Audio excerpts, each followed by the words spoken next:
தள்ளுபடி அத்தனை பேரும் அல்லம்படி 6 முதல் 60% வரை ஆடி தள்ளுபடியுடன் சூப்பர் சரவணா ஸ்டோர்ஸ், சென்னை, மதுரை, கோவை.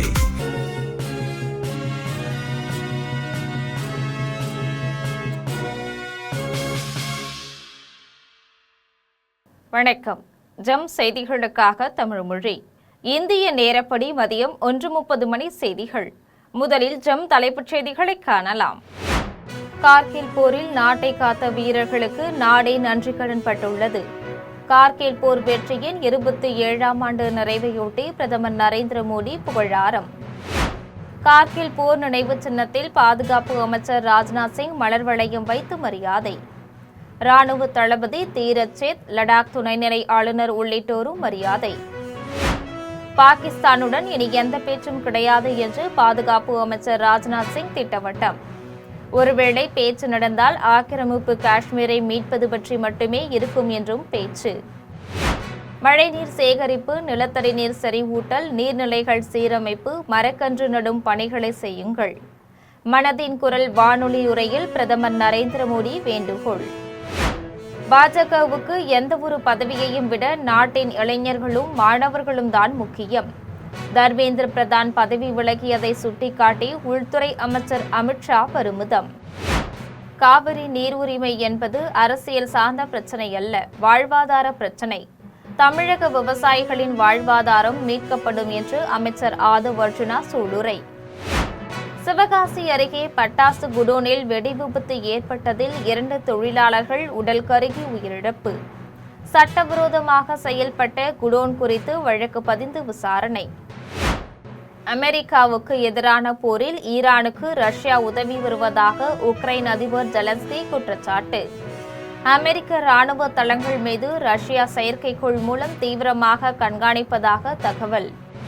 இனி விரிவான செய்திகளை காணலாம். 1999ஆம் ஆண்டு கார்கில் போரில் நாட்டை காக்கும் கடமையில் துணிவுடனும் வீரத்துடனும் செயல்பட்ட படைவீரர்களுக்கு நாடே நன்றி கடன் பட்டுள்ளதாக பிரதமர் நரேந்திர மோடி தெரிவித்துள்ளார். கார்கில் வெற்றி நாளையொட்டி பிரதமர் நரேந்திர மோடி சமூக வலைதள பக்கத்தில் செய்தி வெளியிட்டுள்ளார்.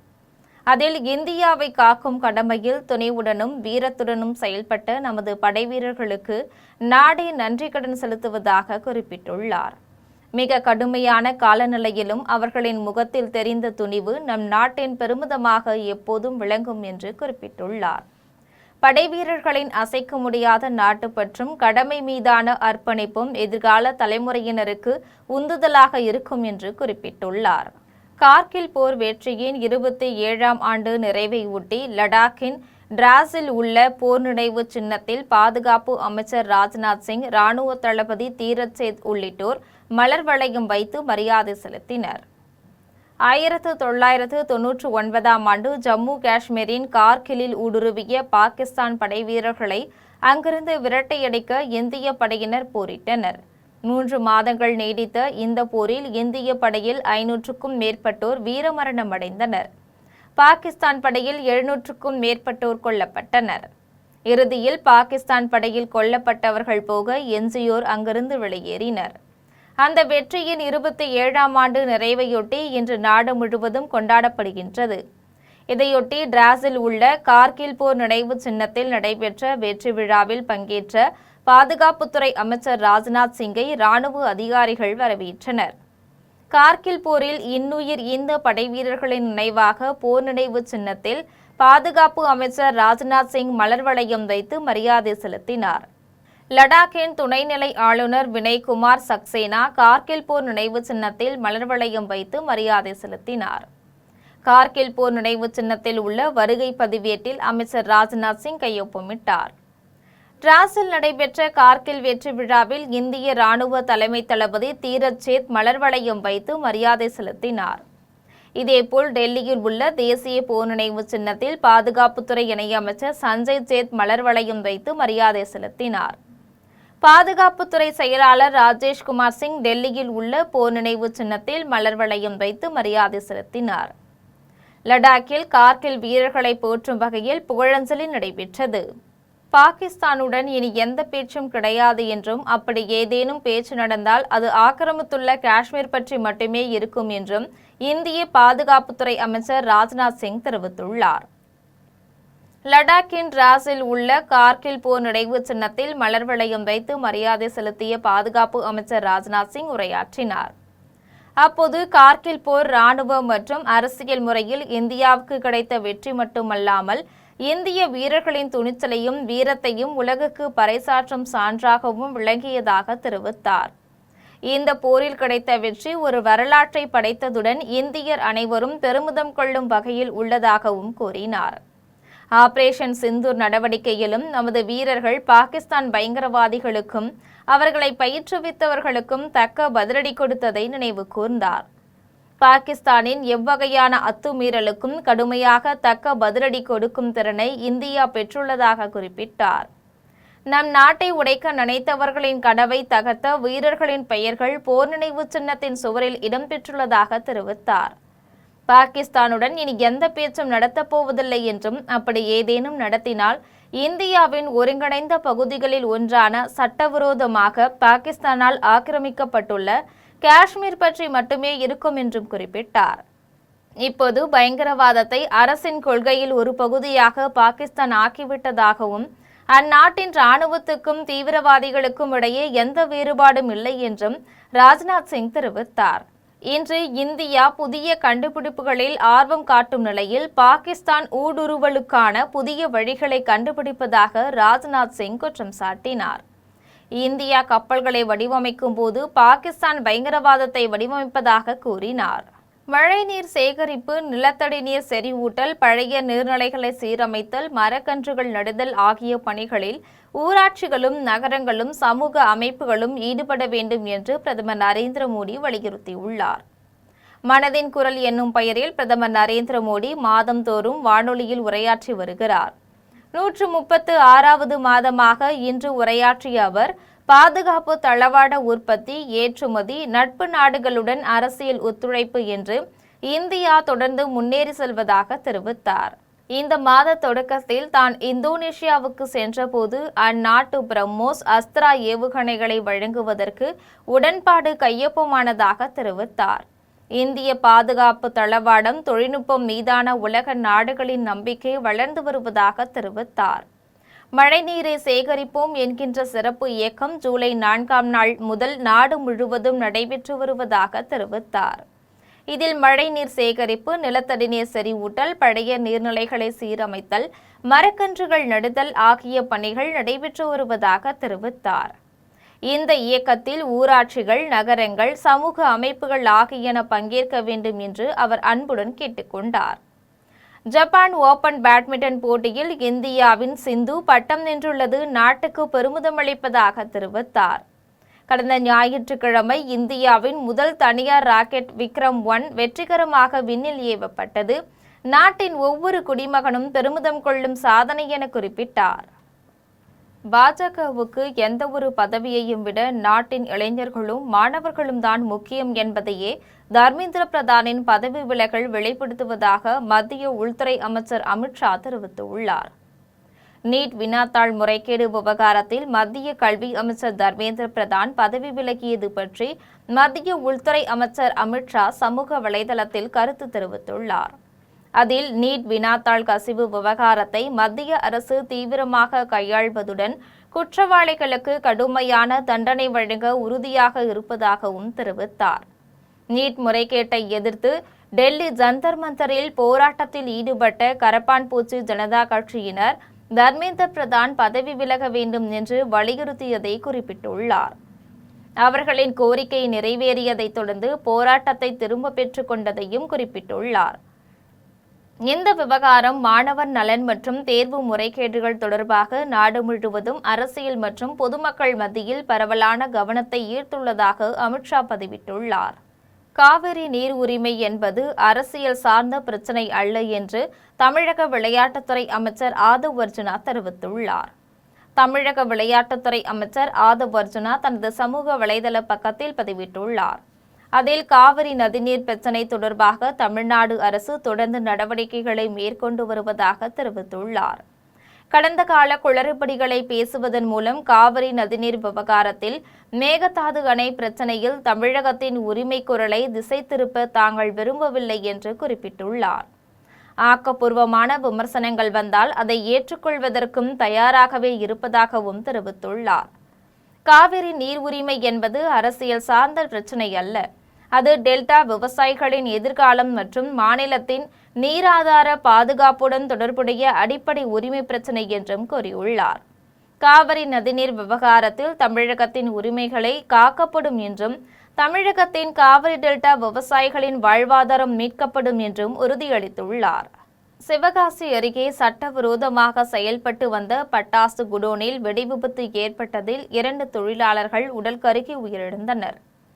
விருதுநகர் மாவட்டம் செங்கமலப்பட்டியில் சட்டவிரோதமாக தகர கொட்டகை அமைத்து பட்டாசு தயாரித்து உள்ளனர். இந்நிலையில் அங்கு எதிர்பாராத விதமாக ஏற்பட்ட பயங்கர வெடிவிபத்தில் 2 தொழிலாளர்கள் நிகழ்விடத்திலேயே உடல் கருகி உயிரிழந்தனர். தகவல் அறிந்து வந்த சிவகாசி தீயணைப்பு துறையினர் நீண்ட நேர போராட்டத்திற்கு பின்பு சடலமாக கடந்த 2 பேரின் உடலையும் மீட்டு சிவகாசி அரசு மருத்துவமனைக்கு கூராய்வுக்காக அனுப்பி வைத்தனர். மேலும் இடிபாடுகளுக்குள் இன்னும் சிலர் சிக்கியிருக்கலாம் என்ற தகவல் வெளியாகி உள்ளதால் தொடர்ந்து தேடுதல் மற்றும் மீட்பு பணிகளில் ஈடுபட்டு வருகின்றனர். உயிரிழந்தோர் மற்றும் காயமடைந்தோர் குறித்த முழுமையான விவரங்கள் இதுவரை அதிகாரப்பூர்வமாக வெளியிடப்படவில்லை. இந்த வெடிவிபத்து குறித்து சிவகாசி கிழக்கு காவல்துறையினர் வழக்கு பதிந்து விசாரணை மேற்கொண்டு வருகின்றனர். அமெரிக்காவுக்கு எதிரான போரில் ஈரானுக்கு ரஷ்யா உதவி வருவதாக உக்ரைன் அதிபர் ஜெலன்ஸ்கி குற்றம் சாட்டியுள்ளார். அமெரிக்கா ஈரான் போர் தொடர்பாக உக்ரைன் அதிபர் ஜெலன்ஸ்கி அந்நாட்டு பத்திரிகைக்கு பேட்டியளித்தார்.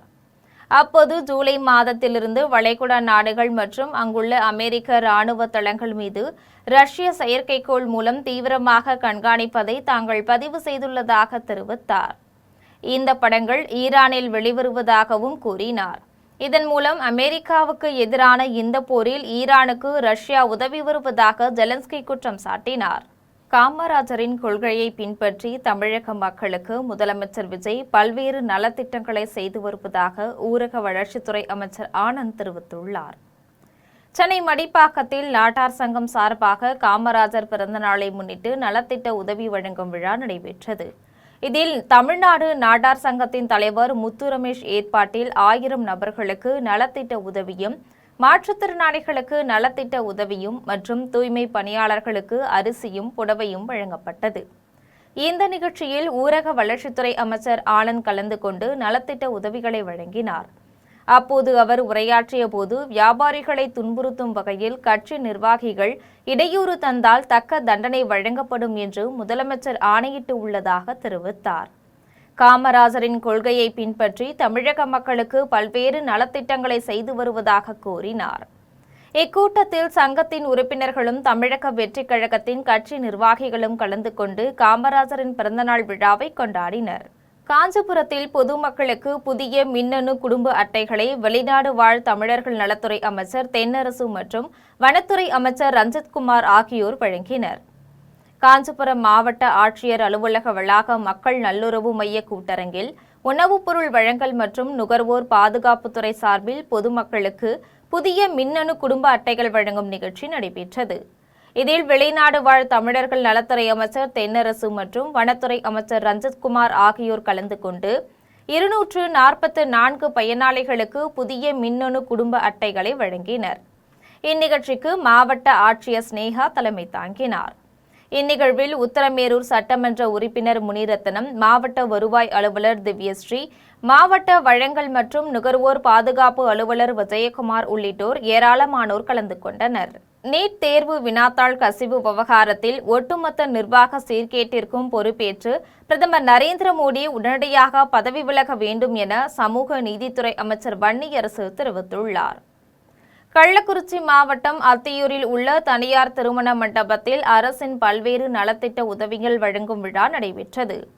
இதில் மாவட்ட ஆட்சியர் பத்மஜா தலைமை வகித்தார். இவ்விழாவில் சமூக நீதித்துறை அமைச்சர் வன்னியரசு கலந்து கொண்டு பயனாளிகளுக்கு அரசின் நலத்திட்ட உதவிகளை வழங்கினார். இதைத் தொடர்ந்து அவர் செய்தியாளர்களை சந்தித்து பேசிய போது, நீட் தேர்வு வினாத்தாள் கசிவு விவகாரத்தில் ஒட்டுமொத்த நிர்வாக சீர்கேட்டிற்கும் பொறுப்பேற்று பிரதமர் நரேந்திர மோடி உடனடியாக பதவி விலக வேண்டும் என்று தெரிவித்தார். நீட் தேர்வு முறை என்பதே ஒரு மிகப்பெரிய ஊழல் என்றும் குறிப்பிட்டார். தலித் மற்றும் பழங்குடியின சமூகத்தை சேர்ந்த ஏழை எளிய மாணவர்கள் மருத்துவம் பயில்வதை தடுப்பதற்காகவே நீட் கொண்டுவரப்பட்டதாக குற்றம் சாட்டினார். விடுதலை சிறுத்தைகள் கட்சியை பொறுத்தவரை ஆரம்பம் முதலே நீட் தேர்வை எதிர்த்து வருகின்றது என்றும் இந்தியா முழுவதும் நீட் தேர்வை ரத்து செய்ய வேண்டும் என்பதே தங்கள் கட்சியின் முதன்மையான குறிக்கோள் என்றும் கூறினார். இந்த வினாத்தாளுடைய கசிவு, அந்த வினாத்தாள் வெளியேற்றம் ஆயிருக்கு அப்படின்னா அதற்கு ஒட்டுமொத்த நிர்வாகம் தான் காரணம். வெறுமனே அந்த சம்மந்தப்பட்ட அமைச்சர் மட்டுமல்ல, இந்த நீட்டு முறையே ஒரு ஊழல் தான். நீட்டுங்கிறதே தலித்துகள், பிற்படுத்தப்பட்ட மக்களுக்கு, பழங்குடி மக்களுக்கு எதிரானது. கல்வியில் மருத்துவ கல்வியில் அவங்க படிக்கக்கூடாது என்கின்ற மிகப்பெரிய ஒரு சதியோடு தான் இந்த நீட் தேர்வு கொண்டு வரப்பட்டிருக்குது. விடுதலை சிறுத்தைகளை பொறுத்தளவில் தொடக்கத்திலிருந்தே நாடாளுமன்றத்திலும் எங்களுடைய தலைவர் எழுச்சி தமிழர் தொல்காப்பியன் திருமாவளவன் அவர்கள் இந்த நீட் தேர்வு முறையே கூடாது. நீட் தேர்வு வினாத்தாள் கசிவிற்கு எதிர்ப்பு தெரிவித்து மாணவர்கள் போராட்டம் நடத்தி வரும் நிலையில் தவிகவில் இணைவதற்கான தேதி கேட்கும் பயணம் ஆகஸ்ட் 1ஆம் தேதிக்கு மாற்றப்பட்டுள்ளது என்று விழா ஏற்பாட்டாளர் வெற்றிமாறன் தெரிவித்துள்ளார்.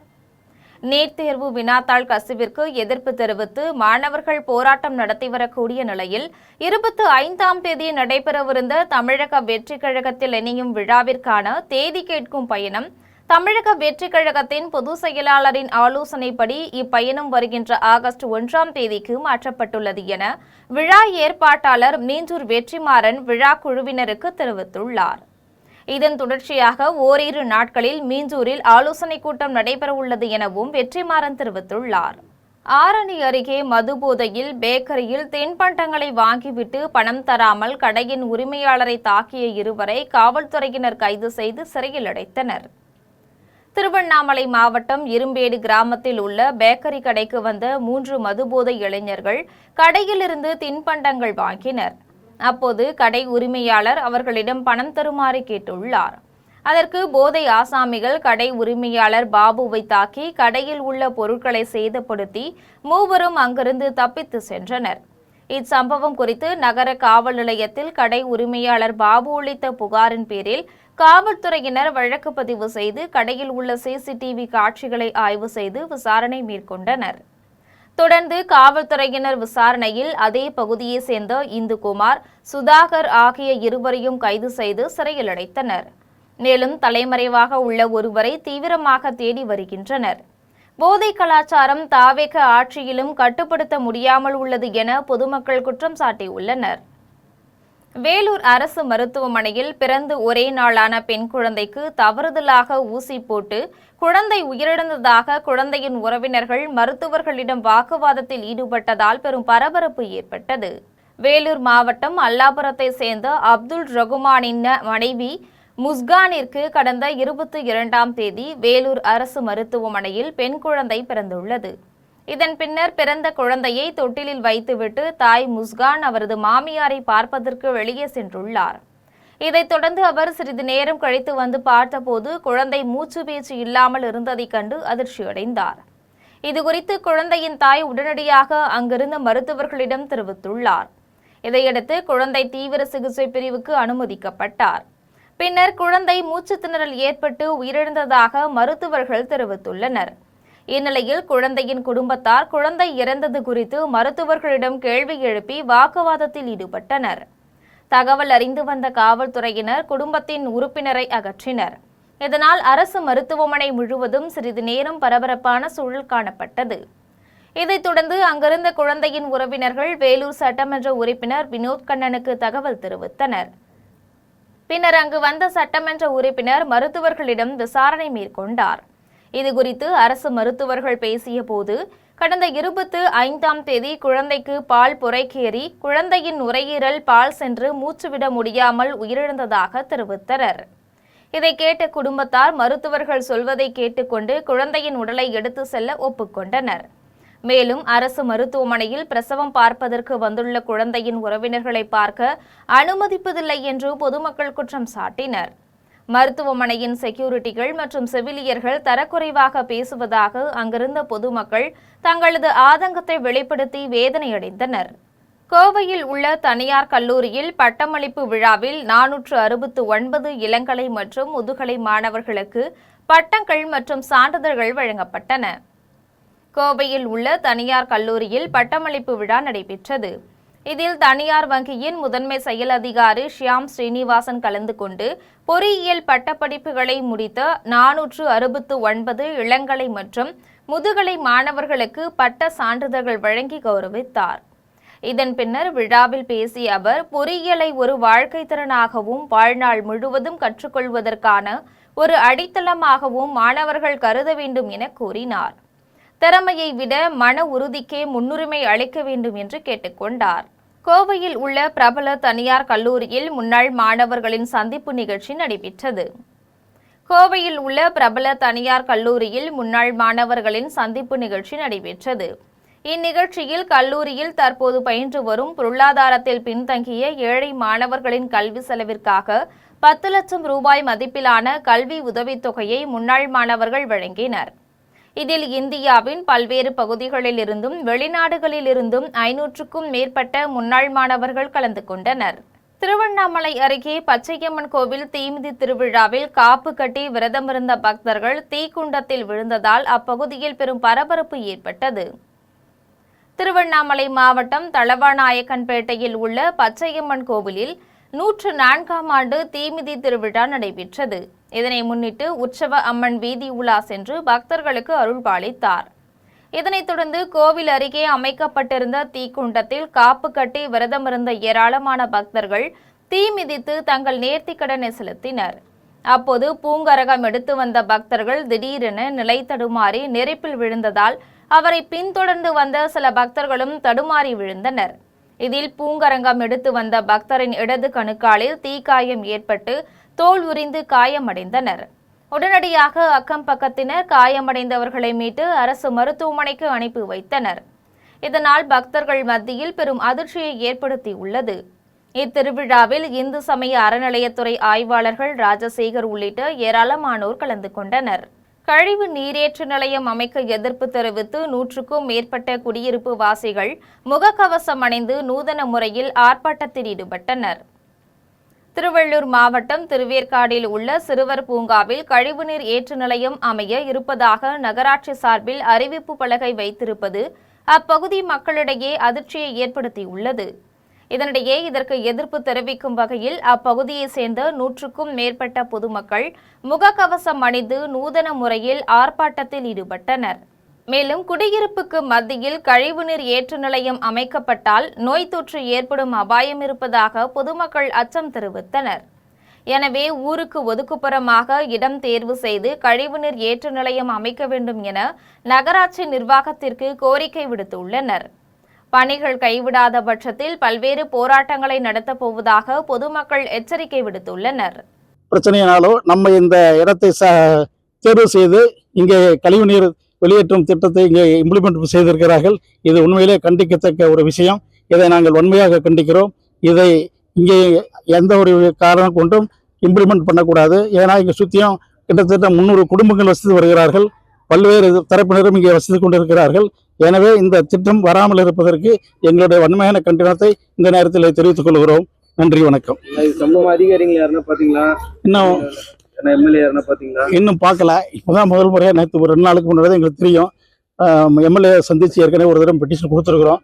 இந்த முறை கமிஷனர் வந்து திங்கட்கிழமையும் செவ்வாய்க்கிழமையும் கமிஷனர் சந்திக்கிறதுக்கு நாங்கள் நேரம் கேட்டிருக்கோம். அவங்க சந்திக்க போகிறோம்.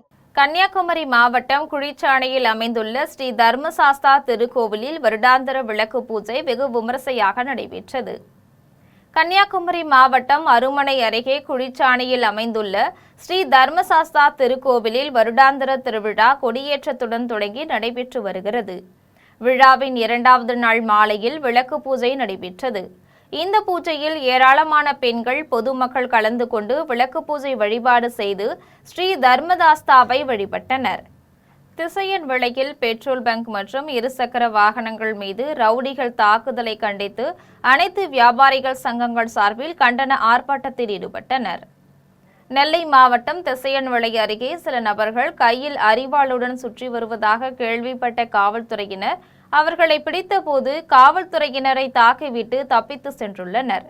இதன் பின்னர் பெட்ரோல் பங்க் ஊழியர்களிடம் தகராறு செய்து அங்குள்ள பொருட்களை அரிவாளால் சேதப்படுத்தினர்.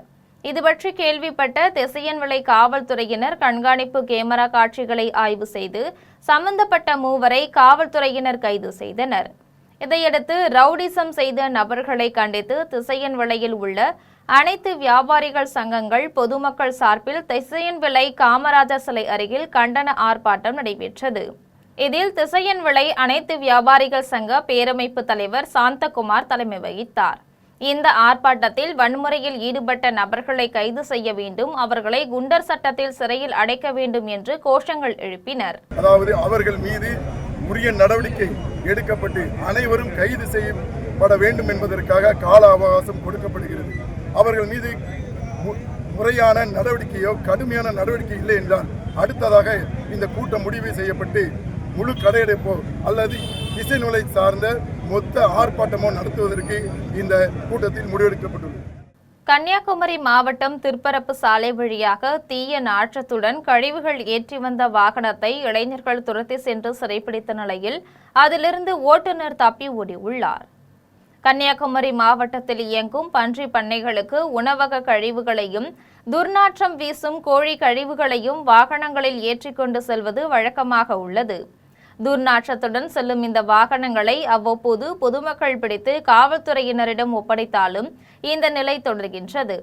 இந்நிலையில் பிணந்தோடு என்னும் இடத்தில் செயல்பட்டு வரும் பன்றி பண்ணைக்கு உணவக கழிவுகள், கோழி கழிவுகள் ஏற்றி சென்ற வாகனத்தை அந்த பகுதி இளைஞர்கள் திருப்பரப்பில் வைத்து துரத்தி பிடித்தனர். அப்போது வாகனத்தின் ஓட்டுநர் வாகனத்தை நிறுத்திவிட்டு தப்பி ஓடியுள்ளார். தொடர்ந்து பொதுமக்கள் அளித்த தகவலை அடுத்து திருப்பரப்பு பேரூராட்சி அலுவலர்கள் கோழி கழிவுகளை அகற்றி அந்த டெம்போவை குலசேகரம் காவல்துறையினரிடம் ஒப்படைத்தனர். கோவையில் இயற்கை அன்னை பூமியையே கருவாக சுமந்திருப்பதை காட்டும் சிற்பத்தை பொதுமக்கள் கண்டுகளித்து செல்கின்றனர். கோவை மாநகராட்சி சார்பில் ஸ்மார்ட் சிட்டி திட்டத்தின் கீழ் நகரின் பாரம்பரியம், விவசாயத்தின் பெருமை, இயற்கை பாதுகாப்பின் தேவையை எடுத்துரைக்கும் வகையில் ஆற்றுப்பாலம் சந்திப்பு, போத்தனூர் குறிச்சி பிரிவு சந்திப்புகளில் மிகப்பெரிய சிற்பங்கள் அமைக்கப்பட்டுள்ளன. இவற்றை மாவட்ட ஆட்சியர் பவன்குமார் கிரியப்பனவர், மாநகராட்சி ஆணையர் கட்டாரவி தேஜா ஆகியோர் திறந்து வைத்தனர். போத்தனூர் குறிச்சி பிரிவு சந்திப்பில் நீர், நிலம், காற்று, நெருப்பு, ஆகாயம் ஆகிய ஐம்பூதங்களின் முக்கியத்துவத்தை உணர்த்தும் வகையிலும் தாய்மையின் கருவை போல பூமியை காக்க வேண்டியதை வலியுறுத்தும் வகையிலும் வடிவமைக்கப்பட்டுள்ள இயற்கை அன்னை சிலை பொதுமக்கள் கவனத்தை ஈர்த்துள்ளது. இதேபோல ஆற்றுப்பாலம் சந்திப்பில் பெண்கள் நாற்று நடும் காட்சியை நினைவூட்டும் வகையில் அமைக்கப்பட்டுள்ள சிற்பம் விவசாயத்தின் மகத்துவத்தையும் உழவர்களின் பங்களிப்பையும் போற்றும் விதமாக வடிவமைக்கப்பட்டுள்ளது. இந்த சிற்பங்களை சென்னை பிளாக் ஷீப் மீடியா நிறுவனத்தை சேர்ந்த மகாபிரபு, சதீஷ்குமார் ஆகியோர் வடிவமைத்துள்ளனர். கோவையில் நடைபெற்ற வீல் சேர் கிரிக்கெட் போட்டித் தொடரில் கேரள அணியை வீழ்த்தி தமிழ்நாடு அணி சாம்பியன் கோப்பையை கைப்பற்றியுள்ளது. கோவை சூலூரில் RVS கோப்பை T20 வீல் சேர் கிரிக்கெட் போட்டி நடைபெற்றது. 2 நாட்கள் நடைபெற்ற இந்த தொடரில் தமிழ்நாடு, கேரள மாநில வீல் சேர் கிரிக்கெட் அணிகள் விளையாடின. போட்டிகளை தமிழ்நாடு வீல் சேர் கிரிக்கெட் சங்கத்தின் தலைவர் துரைபாண்டியன் ஒருங்கிணைத்தார். இந்த தொடரின் அனைத்து ஆட்டங்களிலும் ஆதிக்கம் செலுத்திய தமிழ்நாடு அணி கேரள அணியை 3-0 என்ற கணக்கில் வீழ்த்தி கோப்பையை கைப்பற்றியது. பாலக்காடு சட்டமன்ற உறுப்பினரும் நகைச்சுவை நடிகர் மற்றும் இயக்குநருமான ரமேஷ் பிஷாரோடி வெற்றி பெற்ற தமிழ்நாடு அணியினருக்கு சாம்பியன் கோப்பை, பதக்கங்கள், பரிசுகளை வழங்கி பாராட்டினார். வணக்கம், நான் Duraipandian, president Tamil Nadu wheel chair cricket சங்கம். கோயம்புத்தூர் சூலூர் RVS காலேஜில் RVS டிராஃபி என்ற பெயரில் தமிழ்நாடு மற்றும் கேரளா வீல் சேர் கிரிக்கெட் அணிகள் வந்து ஒரு 3 நாள் சீரீஸ் மேட்சஸ் ஆடினாங்க. இதில் 3-0 தமிழ்நாட்டில் நாங்கள் ஜெயிச்சிருக்கோம். தமிழ்நாடு வீல் சேர் கிரிக்கெட் அணியோட இந்த மாதத்தில் மட்டும் இது 3வது தொடர். கோவை கலைமகள் ஆர்ட்ஸ் அண்ட் சயின்ஸ் காலேஜில் கோவாவை ஜெயித்தோம். தொடர்ந்து SRM ஆர்ட்ஸ் காலேஜில் நடந்த டோர்னமெண்ட்டில் 6 ஸ்டேட் டோர்னமெண்ட் ஜெயித்தோம். அது முடிச்சுட்டு டெல்லியில் நடந்த IWPL Indian wheelchair premier லீக்கில் ஜெயிச்சுட்டு வந்த அடுத்த வாரத்தில் இந்த டோர்னமெண்ட் தொடர்ந்து பல வெற்றிகள் நம்ம தமிழ்நாடு அணிக்கு கிடைச்சிட்டு இருந்தாலும் அந்த வெற்றிக்கு. திருவள்ளூர் மாவட்டம் பொன்னேரி அருகே புனித யாகப்பர் ஆலய திருவிழாவில் சுற்றுவட்டாரத்தை சேர்ந்த ஏராளமான பக்தர்கள் கலந்து கொண்டனர். திருவள்ளூர் மாவட்டம் பொன்னேரி அடுத்த வேண்பாக்கம் புனித யாகப்பர் ஆலயத்தின் 54ஆம் ஆண்டு திருவிழா ஜூலை 17ஆம் நாள் கொடியேற்றத்துடன் தொடங்கியது. நாள்தோறும் திருப்பலி, நற்கருணை ஆராதனை, சிறப்பு பாடல் ஆகியன நடைபெற்றன. 9ஆம் திருவிழாவான நேற்று இரவு வண்ண விளக்குகள், பூக்கள் ஆகியவற்றால் அலங்கரிக்கப்பட்ட வாகனங்களில் மேளதாளத்துடன் மைக்கேல் ஆண்டவர், யாகப்பர், மேரி மாதா சிலைகள் பவனி வந்தன. பொன்னேரி தேரடி வீதியில் இருந்து ஊர்வலமாக புனித யாகப்பர் ஆலயத்தை வந்தடைந்தது. பின்னர் ஆலயத்தில் சிறப்பு பிரார்த்தனைகள், இறைவார்த்தைகள், திருப்பலிகள், அன்னதானம் நடைபெற்றன. இதில் சுற்றுவட்டார பகுதியிலிருந்து 1000த்திற்கும் மேற்பட்ட பக்தர்கள் கலந்து கொண்டு மேரி மாதாவை தரிசனம் செய்தனர். ஆண்டவருடைய திருத்தூதர்களில் ஒருவரான புனித யாகப்பர் தன்னுடைய விசுவாச வாழ்க்கையில் தன்னை முழுமையாக ஒப்புக் கொடுத்து முதல் மறைசாட்சியாக இருந்தவர். அவருடைய திருநாளாகிய இன்று நாங்கள் அனைவரும் தேர்பவனி எடுத்து பெருவிழாவாக கொண்டாடுகின்றோம். இந்த நாளிலே உங்கள் அனைவருக்கும் புனித யாகப்பருடைய பெருவிழா நல்வாழ்த்துக்களையும் ஆசியையும் உங்களுக்கு தெரிவித்துக் கொள்கிறோம். அவரிடத்திலே மிகுந்த விசுவாசத்தோடு ஜெபிக்கின்ற ஒவ்வொருவருக்கும் அவர் ஆண்டவரிடத்திலே பரிந்து பேசி உடல்நல சுகத்தோடு எல்லோருக்கும் தேவையான எல்லா விண்ணப்பங்களையும் நிறைவேற்றி தருகிறார். ஆகவே அவருடைய இந்த நன்னாளில் உங்கள் அனைவருக்கும் மீண்டுமாக பெருவிழா நல்வாழ்த்துக்கள். இனி வருவது திரையுலக செய்திகள். இயக்குனர் எச். வினோத் தான் இயக்கிய படங்களில் வலிமை திரைப்படம்தான் அதிக விமர்சனங்களை சந்தித்ததாக தெரிவித்துள்ளார். ஜனநாயகன் திரைப்பட வெற்றிக்கு பிறகு இயக்குனர் எச். வினோத் செய்தியாளர்களை சந்தித்து பேசினார். அப்போது அந்த அனுபவம் தனக்கு பல பாடங்களை கற்றுக் கொடுத்ததாக கூறினார். வலிமை படத்தை உருவாக்கும் போது அஜித் நடித்த விஸ்வாசம் திரைப்படத்தின் வெற்றியை அளவுகோலாக எடுத்துக்கொண்டதாக விளக்கினார். அனைத்து தரப்பு ரசிகர்களையும், குறிப்பாக குடும்ப ரசிகர்களையும் கவரும் வகையில் படத்தை உருவாக்க முயற்சித்ததாக அவர் தெரிவித்தார். ஆனால் விசுவாசம் போன்ற கதை சொல்லும் பாணி தனது இயல்பான படைப்பாற்றலுக்கு பொருந்தாது என்பதும் தனக்கு தெரிந்திருந்ததாக கூறினார். மேலும் வலிமை திரைப்படம் குறித்து அவர் பகிர்ந்த இந்த வெளிப்படையான கருத்து தற்போது சமூக வலைதளங்களில் வைரலாகி வருகிறது. இனி வருவது விளையாட்டு செய்திகள்.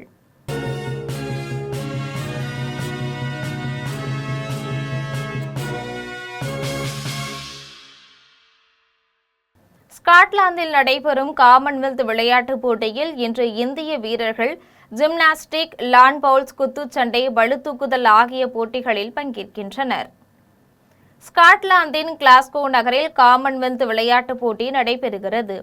இதில் ஜிம்னாஸ்டிக் இறுதிப் போட்டியில் ஆஸ்ட்ரிக் ஆண்கள் ஆல்ரவுண்டர் பிரிவில் யோகேஸ்வர் சிங், தபன் மொஹந்தி ஆகியோர் இன்று பங்கேற்கின்றனர்.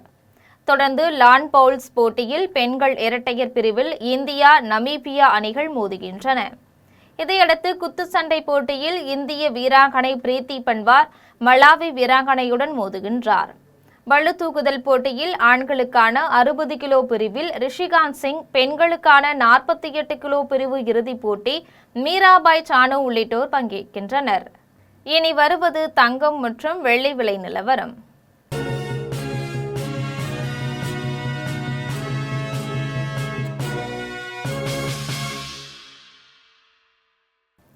சென்னையில் ஆபரண தங்கம் இன்று ஒரு சவரன் 1,06,400 ரூபாய்க்கு விற்பனை செய்யப்படுகின்றது. சென்னையில் இன்று ஆபரண தங்கத்தின் விலை கிராமுக்கு 13,300 ரூபாய்க்கு விற்பனை செய்யப்படுகின்றது. மேலும் ஒரு சவரன் 1,06,400 ரூபாய்க்கு விற்பனை செய்யப்படுகின்றது. 24 கேரட் தூய தங்கம் ஒரு சவரன் 1,16,072 ரூபாய்க்கு விற்பனை செய்யப்படுகின்றது. மேலும் 1 கிராம் வெள்ளி 240 ரூபாய்க்கும், 1 கிலோ வெள்ளி 2,40,000 ரூபாய்க்கும் விற்பனை செய்யப்படுகின்றது. மீண்டும் தலைப்புச் செய்திகள். கார்கில் போரில் நாட்டை காத்த வீரர்களுக்கு நாடே நன்றி கடன் பட்டுள்ளது. கார்கில் போர் வெற்றியின் 27ஆம் ஆண்டு நிறைவையொட்டி பிரதமர் நரேந்திர மோடி புகழாரம். கார்கில் போர் நினைவு சின்னத்தில் பாதுகாப்பு அமைச்சர் ராஜ்நாத் சிங் மலர் வளையம் வைத்து மரியாதை. ராணுவ தளபதி தீரத் சேத், லடாக் துணைநிலை ஆளுநர் உள்ளிட்டோரும் மரியாதை. பாகிஸ்தானுடன் இனி எந்த பேச்சும் கிடையாது என்று பாதுகாப்பு அமைச்சர் ராஜ்நாத் சிங் திட்டவட்டம். ஒருவேளை பேச்சு நடந்தால் ஆக்கிரமிப்பு காஷ்மீரை மீட்பது பற்றி மட்டுமே இருக்கும் என்றும் பேச்சு. மழைநீர் சேகரிப்பு, நிலத்தடி நீர் செறிவூட்டல், நீர்நிலைகள் சீரமைப்பு, மரக்கன்று நடும் பணிகளை செய்யுங்கள். மனதின் குரல் வானொலி உரையில் பிரதமர் நரேந்திர மோடி வேண்டுகோள். பாஜகவுக்கு எந்த ஒரு பதவியையும் விட நாட்டின் இளைஞர்களும் மாணவர்களும் தான் முக்கியம்.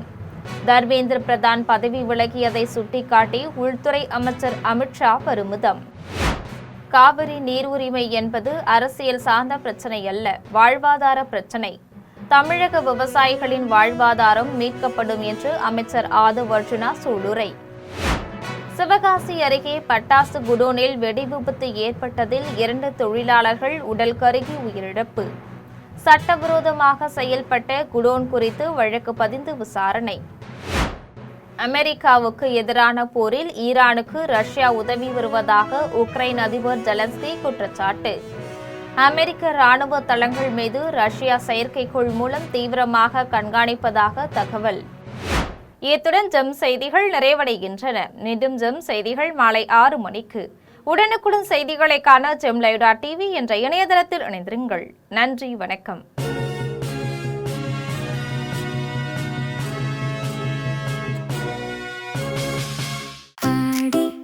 தள்ளுபடி அத்தனை பேரும் அல்லும்படி 6 முதல் 60% வரை ஆடி தள்ளுபடியுடன் சூப்பர் சரவணா ஸ்டோர்ஸ், சென்னை, மதுரை, கோவை.